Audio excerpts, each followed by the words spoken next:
ಪ್ರಾಪಂಚಿಕ ಬದುಕಿನಲ್ಲಿ ಮಾನವನ ನಿಜವಾದ ಕರ್ತವ್ಯಗಳೇನು? ಜೀವನದಲ್ಲಿ ಸಮಚಿತ್ತತೆಯನ್ನು ಬೆಳೆಸಿಕೊಳ್ಳಬೇಕಾದ ಬಗೆ ಹೇಗೆ? ಸಮತೋಲನದ ಸಾಧನೆ ಬದುಕಿನಲ್ಲಿ ಸಾಧ್ಯವೇ? ಎಂಬೆಲ್ಲ ಪ್ರಶ್ನೆಗಳಿಗೆ ಭಗವದ್ಗೀತೆಯ ಮೂಲಕ ಶ್ರೀ ಕೃಷ್ಣನ ನುಡಿಗಳು ನಮಗೆ ಸಾರ್ಥಕತೆಯನ್ನು ನೀಡುತ್ತದೆ. ಬನ್ನಿ, ಈ ಗೀತೆಯ ಸಾರವನ್ನು ತಿಳಿಯೋಣ. ಶ್ರೀಮತಿ ನಾಗಶ್ರೀ ತ್ಯಾಗರಾಜ್ರವರ ಧ್ವನಿಯಲ್ಲಿ ಗೀತ ಸುನಾದ ಕಾರ್ಯಕ್ರಮ ತಪ್ಪದೆ ಕೇಳಿ. ಪ್ರತಿದಿನ ಬೆಳಗ್ಗೆ 8:35 ಮರುಪ್ರಸಾರ ಸಂಜೆ 6:30 ನಿಮ್ಮ ಜನಧ್ವನಿ ಬಾನುಲಿಯಲ್ಲಿ.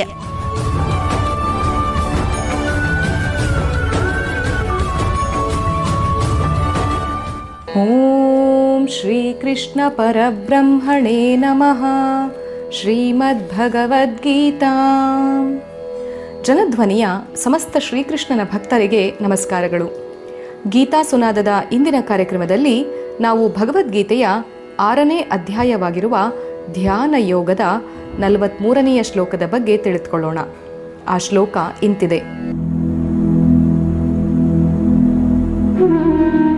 ತತ್ರ ತಂ ಬುದ್ಧಿ ಸಂಯೋಗಂ ಲಭತೆ ಪೌರ್ವದೇಹಿಕಂ ಯತತೆ ಚ ತತೋ ಭೂಯಃ ಸಂಸಿದ್ಧೌ ಕುರು ನಂದನ.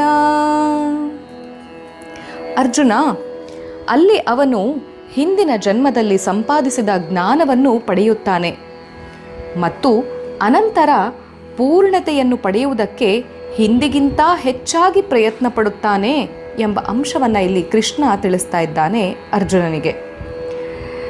ಭ್ರಷ್ಟನಾದ ಯೋಗಿ ಯಾವಾಗ ತನ್ನ ಚಪಲವನ್ನು ಪೂರ್ಣ ಮಾಡಿಕೊಂಡು ಒಂದು ಉತ್ತಮ ಯೋಗಿಗಳ ಕುಲದಲ್ಲಿ ಜನ್ಮವೆತ್ತುತ್ತಾನೋ ಅಲ್ಲಿ ಅವನಿಗೆ ಮೊದಲಿನಿಂದಲೂ ಆಧ್ಯಾತ್ಮಿಕ ಪ್ರವೃತ್ತಿ ಇರುತ್ತದೆ. ಹಿಂದಿನ ಜನ್ಮದಲ್ಲಿ ಪ್ರಲೋಭನೆಯ ಬಲೆಗೆ ಬೀಳುವುದಕ್ಕೆ ಮುಂಚೆ ಯಾವ ದೃಷ್ಟಿ ಇತ್ತೋ ಅದು ಅವನಿಗೆ ಬರುವುದು. ಜೊತೆಗೆ ಯಾವ ಆಸೆ ಅವನಲ್ಲಿತ್ತೋ, ಯಾವುದಕ್ಕಾಗಿ ಅವನು ಭ್ರಷ್ಟನಾದ ಎಂಬ ಜ್ಞಾನವು ಸೂಕ್ಷ್ಮವಾಗಿ ಅವನಲ್ಲಿರುವುದು. ಯಾವಾಗ ಈ ಹಿನ್ನೆಲೆ ಇರುವುದೋ ಆಗ ಆತ ಪುನಃ ಹಿಂದೆ ಮಾಡಿದ ತಪ್ಪನ್ನು ಮಾಡುವುದಕ್ಕೆ ಹೋಗುವುದಿಲ್ಲ. ಅದರಿಂದ ಬುದ್ಧಿ ಕಲಿತಿರುವನು. ತನ್ನನ್ನು ತಡೆದುವುದು ಯಾವುದು, ಅದರಿಂದ ಪಾರಾಗಬೇಕಾದರೆ ಏನು ಮಾಡಬೇಕು ಎಂಬುದನ್ನು ಅವನು ಚೆನ್ನಾಗಿ ಅರಿತಿರುವನು. ಗುರಿಯನ್ನು ಸಾಧಿಸುವುದಕ್ಕೆ ಎಂದಿಗಿಂತಲೂ ಹೆಚ್ಚಾಗಿ ಪ್ರಯತ್ನ ಪಡುವನು. ಒಂದು ಸಲ ಪರೀಕ್ಷೆಯಲ್ಲಿ ಕುಳಿತು ಫೇಲಾದವನು ಅವನಿಗೆ ಒಂದು ನಂಬರು ಗೊತ್ತಾಗಿ ಯಾವ ಭಾಗದಲ್ಲಿ ತಾನು ನಪಾಸಾಗಿದ್ದಾನೋ ಅದನ್ನು ಚೆನ್ನಾಗಿ ಮನಸ್ಸಿಟ್ಟು ಓದಿ ಪುನಃ ಪರೀಕ್ಷೆಯಲ್ಲಿ ಕುಳಿತುಕೊಂಡು ತೇರ್ಗಡೆಯಾಗಿ ಹೋಗುವಂತೆ ಇದು. ಇಲ್ಲಿ ಅರ್ಜುನ ಮುಂಚೆ ಪ್ರಶ್ನೆ ಒಂದನ್ನು ಕೇಳಿದ್ದ. ಯೋಗಿಯಾಗಬೇಕು ಅಂತ ಹೇಳಿ ಸಾಧನೆಗೆ ಹೊರಟು ಆ ಸಾಧನೆಯ ಮಾರ್ಗದಲ್ಲಿ ಅರ್ಧಕ್ಕೆ ಆತ ಭ್ರಷ್ಟನಾಗಿ ಬೇರೊಂದು ಮಾರ್ಗವನ್ನು ಹಿಡಿದುಬಿಟ್ರೆ ಆತ ತ್ರಿಶಂಕು ಪರಿಸ್ಥಿತಿಗೆ ಹೋಗ್ತಾನ ಆತನ ಮರಣದ ನಂತರ ಅಂತ ಹೇಳಿ. ಆಗ ಕೃಷ್ಣ ಅದನ್ನೇ ಇಲ್ಲಿ ಹೇಳ್ತಾ ಇರುವಂಥದ್ದು. ಮತ್ತೊಮ್ಮೆ ಅವನು ಎಂಥ ಮುಂದಿನ ಜನ್ಮವನ್ನು ಪಡೀತಾನೆ ಅಂತಂದರೆ, ಆತ ಸಾಧಕನ ಹಾದಿಗೆ ಬಂದರೆ ಸಾಕು, ಮುಂದಿನ ಜನ್ಮದಲ್ಲಿ ಅವನೊಂದು ಉತ್ತಮ ಕುಟುಂಬದಲ್ಲಿ ಜನಿಸ್ತಾನೆ. ಆ ಕುಟುಂಬ ಉತ್ತಮ ಅಂಥೇಳಿ ಹೇಗೆ ಅನ್ನಿಸ್ಕೊಳ್ಳುತ್ತೆ ಅಂದರೆ, ಅವನು ತನ್ನ ಆಧ್ಯಾತ್ಮಿಕ ಪ್ರವೃತ್ತಿಯನ್ನು ಆರಂಭದಿಂದಲೇ ರೂಢಿಸಿಕೊಳ್ಳುವಂತೆ ಈ ಒಂದು ಮಾರ್ಗ ಇರುತ್ತೆ. ಹಾಗಾಗಿ ಅವನು ಮುಂದೆ ಅದಕ್ಕೆ ತಕ್ಕ ಹಾಗೆ ಮುಂದುವರಿತಾ ಸಾಗಬಹುದು. ಅದಕ್ಕೊಂದು ಉದಾಹರಣೆ ಕೂಡ ಇಲ್ಲಿ ಕೃಷ್ಣ ಹೇಳ್ತಾ ಇದ್ದಾನೆ. ಒಂದು ಸಲ ನಾವೊಂದು ಪರೀಕ್ಷೆಯಲ್ಲಿ ಕುಳಿತು ನಪಾಸಾಗಿಬಿಟ್ರೆ ಮುಂದಿನ ಬಾರಿ ನಾವು ಆ ಪರೀಕ್ಷೆಯನ್ನು ಪಾಸಾಗಲಿಕ್ಕೋಸ್ಕರ ಯಾವ ಭಾಗದಲ್ಲಿ ನಾವು ನಪಾಸಾಗಿದ್ದೇವೋ, ಯಾವ ಭಾಗದಲ್ಲಿ ನಾವು ಫೇಲ್ ಆಗಿದ್ದೇವೋ ಅದನ್ನು ನಾವು ಕಂಡುಕೊಂಡು ಅದನ್ನು ಹೆಚ್ಚು ಓದಿ ಮನನ ಮಾಡಿ ಆ ಮೂಲಕ ನಾವು ಮುಂದಿನ ಬಾರಿ ಪರೀಕ್ಷೆಗೆ ಕೂತಾಗ ಆ ಒಂದು ಪರೀಕ್ಷೆಯಲ್ಲಿ ಪಾಸಾಗುವುದಕ್ಕೆ ಸಾಧ್ಯ. ಅದನ್ನೇ ಕೃಷ್ಣ ಇಲ್ಲಿ ಹೇಳ್ತಾ ಇರುವಂಥದ್ದು. ಸತತವಾಗಿ ನೀನು ಪ್ರಯತ್ನ ಪಡು, ಮುಂದಿನದನ್ನೆಲ್ಲ ನೀನು ನನಗೆ ಬಿಟ್ಟುಬಿಡು, ನಾನು ಅದನ್ನು ನೋಡ್ಕೊಂಡು ಹೋಗ್ತೀನಿ ಅಂತ ಹೇಳಿ. ಆದರೆ ಒಮ್ಮೆಯಾದರೂ ಇಲ್ಲಿ ಯಾರಿಗಾದರೂ ಒಂದು ಅನುಮಾನ ಬರಬಹುದು. ಅದೇನೆಂದರೆ, ಹೀಗೆ ಯೋಗಿಗಳ ಕುಲದಲ್ಲಿ ಹುಟ್ಟಿದ್ರೂ ಸಹ ಪುನಃ ಆರಂಭದಿಂದಲೇ ಯೋಗ ಸಾಧನೆಯನ್ನು ಮಾಡಬೇಕಾಗುತ್ತದೆಯೋ ಏನೋ ಅಂಥೇಳಿ. ಇಂತಹ ಅನುಮಾನವನ್ನು ನಿವಾರಿಸಲು ಇಲ್ಲಿ ಪರಮಾತ್ಮ ಹೇಳ್ತಾ ಇದ್ದಾನೆ, ಅಂತಹ ಸಾಧಕನು ತನ್ನ ಹಿಂದಿನ ಜನ್ಮದಲ್ಲಿ ಎಲ್ಲಿ ಸಾಧನೆಯನ್ನು ನಿಲ್ಲಿಸಿದ್ದನೋ ಈಗ ಅಲ್ಲಿಂದಲೇ ಮುಂದುವರಿಸ್ತಾನೆ ಎಂದು. ಅಂತಹ ಯೋಗಿಯು ಅತಿ ಶೀಘ್ರದಲ್ಲಿಯೇ ಸಿದ್ಧಿಯನ್ನು ಗಳಿಸ್ತಾನೆ ಅಂಥೇಳಿ ಪರಮಾತ್ಮ ಹೇಳ್ತಾ ಇದ್ದಾನೆ. ಯಾಕಂದರೆ ಅವನು ಸಾಕಷ್ಟು ಸಾಧನೆಗಳನ್ನು ಮಾಡಿದ್ದಾಗಿದೆ.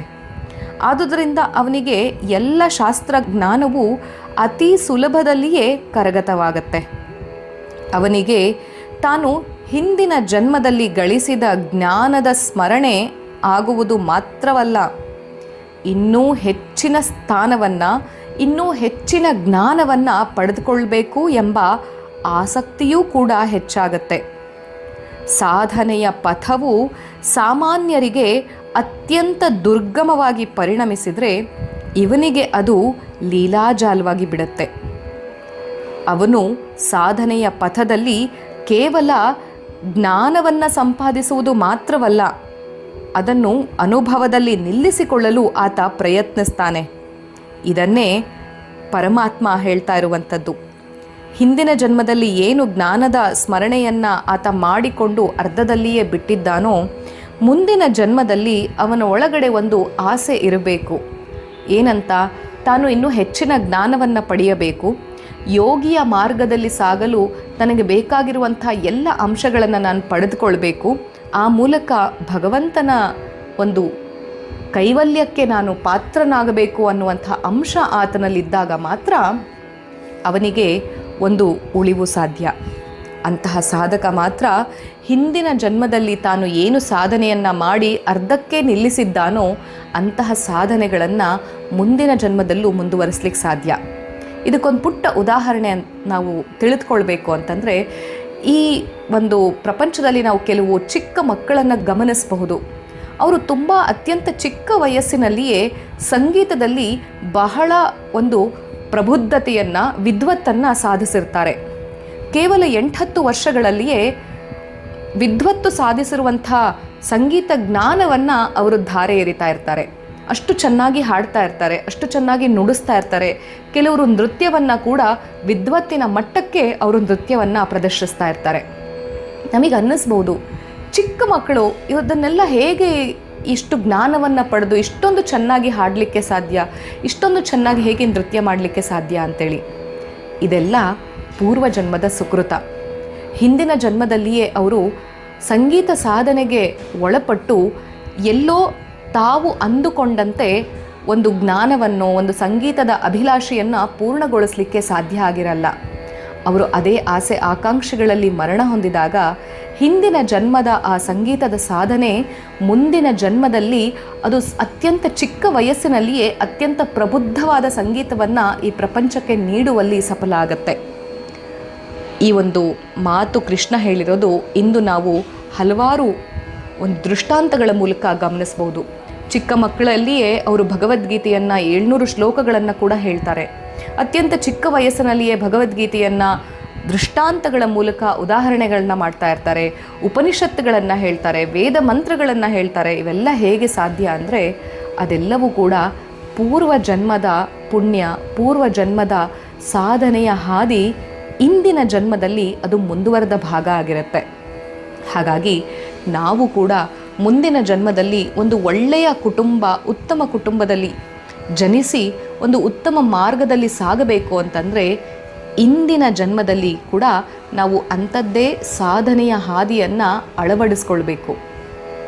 ಇಂದು ನಾವು ಒಳ್ಳೆಯ ಜೀವನವನ್ನು ಸಾಗಿಸೋದಕ್ಕೆ ಪ್ರಯತ್ನ ಪಟ್ಟರೆ ಮಾತ್ರ ಮುಂದಿನ ಜನ್ಮದಲ್ಲಿ ಅಂಥ ಒಂದು ಒಳ್ಳೆಯ ಜನ್ಮವನ್ನು ನಾವು ಪಡೀಲಿಕ್ಕೆ ಸಾಧ್ಯ. ಈ ಒಂದು ಮಾತಿಗೆ ಕೃಷ್ಣ ಏನು ಹೇಳ್ತಿದ್ದಾನೆ, ಮುದ್ದುರಾಮ ಏನು ಹೇಳ್ತಿದ್ದಾನೆ ಗಮನಿಸೋಣ ಬನ್ನಿ. ಸುಳಿದಿಂದು ಕಾತರತೆ ಮರಳಿ ಮರೆಯಾಗುವುದು, ಸುಳಿದಿಂದು ಕಾತರತೆ ಮರಳಿ ಮರೆಯಾಗುವುದು, ನಿಲ್ಲುವುದೇ ಕಾರ್ಮೋಡ ರವಿ ಕಿರಣದೆದುರು, ಅಲೆ ಬಂದರೇನಂತೆ ಬಂಡೆ ತಾನಲಗುವುದೇ, ಅಲೆ ಬಂದರೇನಂತೆ ಬಂಡೆ ತಾನಲಗುವುದೇ, ಅಣಿಯಾಗುಚಿತ ಮನಕೆ ಮುದ್ದು ರಾಮ ಅಣಿಯಾಗು ಜಿತ ಮನಕೆ ಮುದ್ದು ರಾಮ. ಹಾಗಾಗಿ ಅಲೆಗಳು, ನಮಗೆ ಕಷ್ಟದ ಅಲೆಗಳು, ಸಂಕಷ್ಟದ ಅಲೆಗಳು ಬರ್ತಾ ಇದ್ರು ಏನಂತೆ, ನಾವು ಮನಸ್ಸು ಮಾಡಿದ್ದೇ ಆದಲ್ಲಿ ಬಂಡೆಯಂತೆ ಅಲುಗದೆ ನಿಂತಾಗ ಜಿತವಾದ ಮನಸ್ಸು ನಮ್ಮದಾಗತ್ತೆ. ಮನಸ್ಸು ಯಾವಾಗ ಗಟ್ಟಿಯಾಗಿ ದೃಢವಾಗುತ್ತೋ ಮುಂದಿನ ಸಾಧನೆಯ ಹಾದಿ ಸ್ಥಿರವಾಗತ್ತೆ. ಅಂಥ ಸ್ಥಿರವಾದ ಮನಸ್ಸು ನಮ್ಮೆಲ್ಲರದಾಗಲಿ. ಸರ್ವಂ ಶ್ರೀ ಕೃಷ್ಣಾರ್ಪಣಮಸ್ತು. ಶ್ರೀ ಗುರುಭ್ಯೋ ನಮಃ. ಹರಿ ಓಂ.